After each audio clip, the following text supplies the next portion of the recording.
तो बच्चों, मैं हूं रविंद्र सर और हम लोग आज सीखने वाले हैं 11th स्टैंडर्ड का एक इम्पॉर्टेंट कंसेप्ट चैप्टर 3 जिसका नाम है motion in a straight line. उसमें कॉमन क्वेश्चन होता है बच्चों, तो उस क्वेश्चन को किस हिसाब से हम लोग सॉल्व करते हैं। ये ज़्यादा लंबा वीडियो नहीं रहेगा, हम छोटा सा ही वीडियो बनाएंगे जिसमें बच्चों आप पर्टिकुलरली एक ही कंसेप्ट को कंप्लीटली फोकस कर पाओ, तो जिससे आपके जब क्वेश्चन आएंगे इस टाइप के तो आप तुरंत ये वीडियो रेफर भी कर सकते हो और इसके रिगार्डिंग आप क्वेश्चंस भी सॉल्व कर पाओगे। ओके, तो चलिए समझते हैं क्वेश्चन है क्या। तो आपने एक कॉमन क्वेश्चन देखा होगा कई बार कि भाई एक ऑब्जेक्ट है, हम एक व्हीकल ले लेते हैं, ये अपनी जर्नी का यानी स्टार्ट ही करता है, यानी रेस्ट पे है। अगर रेस्ट पे है बच्चों तो इनिशियल वेलोसिटी कितनी हो जाएगी? 0। फिर ये कहते हैं कि कुछ समय के लिए ये एक्सेलरेटेड मोशन करता है, सपोज कितना एक्सेलरेशन होता है? अल्फा। उसके बाद क्या होता है? उसके बाद ये रिटार्डेशन करता है बच्चों। रिटार्डेशन का मतलब हो गया कि ये एक्सेलरेशन नहीं कर रहा है, यानी हम लोग एक्सीलरेटर नहीं दे रहे हैं, हम लोग ब्रेक लगा रहे हैं। जैसे हम कहीं से मान लो घर से हम निकले, घर से जैसे हम गाड़ी लेके निकल रहे हैं तो हम लोग हाई स्पीड से निकल रहे हैं क्योंकि रोड बिल्कुल क्लियर है, तो हम लोग एक्सेलरेट कर रहे हैं। ये पहली जर्नी हो गई। उसके बाद हम लोग अचानक से देखते कि सामने ट्रैफिक है और हम ब्रेक लगा रहे हैं, तो ये वो जर्नी हो गई। और ब्रेक लगा के हम लोग कहाँ पे आ जाते हैं बच्चों? रेस्ट पे। रेस्ट पे आ जाते हैं तो अगेन यहाँ पे आके वेलोसिटी क्या हो जानी है? 0। तो कंसेप्ट समझ में आया। अब क्वेश्चन क्या पूछा जाता है देखिए, अगर टोटल टाइम t है बच्चों, तो यहाँ पे इस पॉइंट पे ये जो वेलोसिटी गेन करता है व्हीकल वो मैक्सिमम होगी। क्यों मैक्सिमम होगी? आप सोचिए, इमेजिन कीजिए, जब आप गाड़ी चलाते हो तो रास्ता क्लियर होता है तो आप एक्सेलरेट करते हो और आगे ट्रैफिक आने वाला है और दिख रहा है कि वहाँ पे हमें रुकना पड़ेगा, तो आप एक्सेलरेट करते हो, मैक्सिमम स्पीड गेन करते हो। फिर आप ब्रेक लगाना, यानी कि आपकी स्पीड डिक्रीज हो रही है। तो ये वो क्वेश्चन है। तो अगर टोटल टाइम t है तो मैक्सिमम स्पीड कितनी इसने गेन की होगी।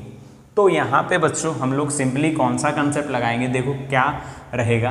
तो यहाँ पे एक्सेलरेशन कांस्टेंट है, यहाँ पे भी रिटार्डेशन कांस्टेंट है। तो हम सिंपल जर्नी स्टार्ट करेंगे। जो टोटल टाइम गिवन है वो t है। हम मान लेते हैं कि यहाँ पे टाइम t1 लगा होगा और यहाँ पे टाइम t2 लगा होगा, तो हम यहाँ पे क्या कर देंगे? t1 plus t2, simple. t1 plus t2 बिल्कुल सही है। टोटल टाइम कितना होगा? t1 plus t2। बिल्कुल क्लियर हो रहा है। अब देखो बच्चों, ये जो t1 टाइम है ये किस तरह से आप लिख सकते हो? तो ये t1 टाइम हम लिख सकते हैं, हमारे पास फाइनल वेलोसिटी नहीं है जो ढूंढनी है और इनिशियल वेलोसिटी 0 है। हमारे पास क्या है? एक्सेलरेशन है। तो ऐसा कौन सा इक्वेशन आप यहाँ पे लगाओगे देखिए जिससे आपको टाइम मिलेगा। तो हमें पता है v = u + at, याद आ रहा है? यहाँ पे देखो, हम अब एक आपको थोड़ी सी प्रो टिप देता हूँ, ये लॉजिकल याद रखना है। जैसे हमारे पास अलग अलग 4 इक्वेशन होते हैं। v = u + at, ये किसके होते हैं? तो कि यूनिफॉर्मली एक्सेलरेटेड मोशन के होते हैं। इसमें v = u + at। दूसरा होता है s = ut + ½ at²। तीसरा होता है 2as = v² - u²। और चौथा होता है displacement s = v + u/2 × t। अब ये मैं आपको एक टिप देता हूँ जो मैंने देखा है, ऑब्जर्वेशन किया है, वो मैं आपको प्रोवाइड कर रहा हूँ कि आपको क्या देखना है। तो आपको जनरली ऐसा सीखते हैं हम लोग, और टीचर्स हम लोग ही ऐसा सिखाते हैं कि आपको सबसे पहले डेटा को आइडेंटिफाई करना है कि डेटा में क्वेश्चन में क्या क्या दिया गया है, हम यही सिखाते हैं। पर यहाँ पे आप एक और चीज का थोड़ा सा ध्यान दीजिए कि क्या नहीं दिया है वो भी दीजिए, क्योंकि यहाँ पे जनरली क्या हो जाता है, बहुत सारा डेटा होता है, बहुत सारी स्टोरी, फिजिक्स के क्वेश्चंस में क्या होती है, स्टोरीज होती हैं, और हम लोग स्टोरी समझते हैं, जैसे हम मूवीज़ देखते हैं हम स्टोरी समझ जाते हैं, और कई बार तो इतना एक्सपीरियंस हो जाता है कि अब ये जो नेक्स्ट इसमें होने क्या वाला है, क्योंकि हम लोग एक्सपीरियंस गेन कर चुके हैं। तो इसी तरह से यहाँ पे भी एक आप लॉजिक देखो कि स्टोरी में क्या नहीं दिया है। तो इस क्वेश्चन में आप देख रहे हो तो डिस्प्लेसमेंट नहीं दी गई है, एस या डी। इस क्वेश्चन में आप देख रहे हो फाइनल वेलोसिटी नहीं दी गई है। इस क्वेश्चन में आप देख रहे हो कि टाइम नहीं दिया गया है, और फाइनल क्वेश्चन में आप देख रहे हो एक्सेलरेशन नहीं दिया गया है। तो बच्चों यहाँ पे आपको जो टिप मिल रही है, लॉजिक जो मिल रहा है वो ये है कि क्वेश्चन में क्या नहीं दिया गया है, अगर वो भी आप पकड़ लेते हो, वो भी आप कैप्चर कर लेते हो, तो कौन सा इक्वेशन लगाना है ये आपको पता चल जाएगा। तो जैसे कि यहाँ पे v इजिकल टू क्या कर दिया बच्चों, u प्लस AT, पक्का, बिल्कुल क्लियर है। अब यहाँ पे मैं अगर टाइम लिखना चाहूँ तो v माइनस यू ये इधर आ गया, और एक्सेलरेशन कहाँ चला जाएगा, डिनोमिनेटर में, तो मैं वो यहाँ पे लिखूँगा। तो पहली जो जर्नी है, फर्स्ट जो पार्ट है, उसमें फाइनल वेलोसिटी, इनिशियल वेलोसिटी दोनों पता है, vm माइनस 0, ओके, अपॉन क्या लिखना है, एक्सेलरेशन कितना दिया गया है, अल्फा, ओके। अच्छा, इसकी बात एक बार फिर से कर लेते हैं, रह गया बीच में, ये इक्वेशन लगाना है, वो कैसे पता चला। तो इस क्वेश्चन को पढ़ने के बाद ऐसा पता चलता है कि डिस्प्लेसमेंट तो दी ही नहीं है, ना ही क्वेश्चन में पूछी है कि फाइंड द डिस्प्लेसमेंट और टोटल डिस्प्लेसमेंट, जो हम नेक्स्ट पार्ट में फाइंड करेंगे, बट इसमें हमें नहीं दिया है कि डिस्प्लेसमेंट क्या है। पक्का समझ में आ रहा है?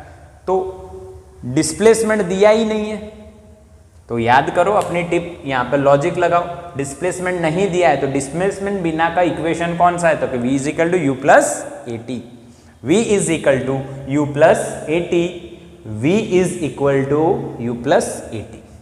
तो वही हम लगा रहे हैं, और टाइम को सब्जेक्ट बना लिया, और टाइम की जगह हम क्या लिखें, मान लो t1 है बच्चों, ये टोटल टाइम की बात नहीं कर रहे हम लोग, सिर्फ इस टाइम की बात कर रहे हैं, क्योंकि हमें फाइंड क्या करना है, मैक्सिमम स्पीड या वेलोसिटी।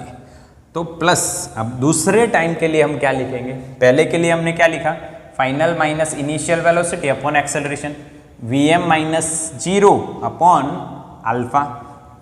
दूसरे पार्ट के लिए भी हम सेम लिखने वाले, final 0, initial vm upon acceleration, acceleration यहाँ पे रिटार्डेशन है, उसको क्या लिखेंगे हम लोग, माइनस बीटा। अब इसको सॉल्व करते हैं, तो बच्चों vm अपॉन अल्फा, ये माइनस प्लस हो रहा है तो प्लस ही रहेगा, vm अपॉन बीटा। अब आपको दिख रहा है यहाँ पे vm कॉमन आ जाएगा, बनेगा यहाँ पे 1 upon alpha plus 1 upon beta.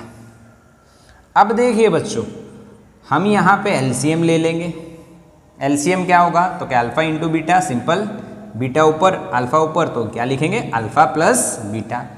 यहाँ पे बीटा प्लस अल्फा भी लिख सकते हैं, अल्फा प्लस बीटा भी लिख सकते हैं। ये हो गया क्या, टोटल टाइम का इक्वेशन बन गया। हमें तो फाइंड क्या करना है, देखो क्वेश्चन में vm, तो बच्चों हम यहाँ पे लिखेंगे vm is equal to, vm को सब्जेक्ट बनाना है तो अल्फा बीटा मल्टीप्लीकेशन में जाएंगे, अपॉन में क्या आ जाएगा बच्चों, अल्फा प्लस बीटा, और इनटू अपना टाइम तो t है ही। ओके, तो बिल्कुल क्लियर है, सिंपल क्वेश्चन है बच्चों। तो क्या आपको ये समझ में आया? ओके, समझ में आया ना बच्चों? बिल्कुल लॉजिकल है, सिंपल ट्रिक है, और ये जो मैंने आपको बताया बच्चों, इसको नोट कर लीजिए और इसको रिवाइज करते रहिए। अब ये हमारा सिंपल एक कंसेप्ट था, मैंने आपको बताया, तो आपको ये पसंद आया होगा।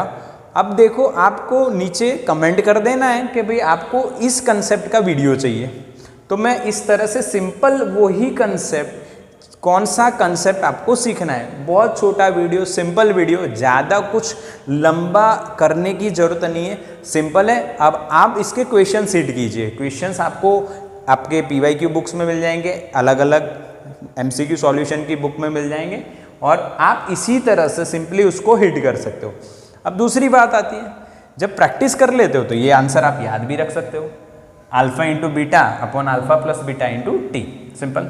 ओके, तो बच्चों ये आज की वीडियो में हम इतना ही रखते हैं।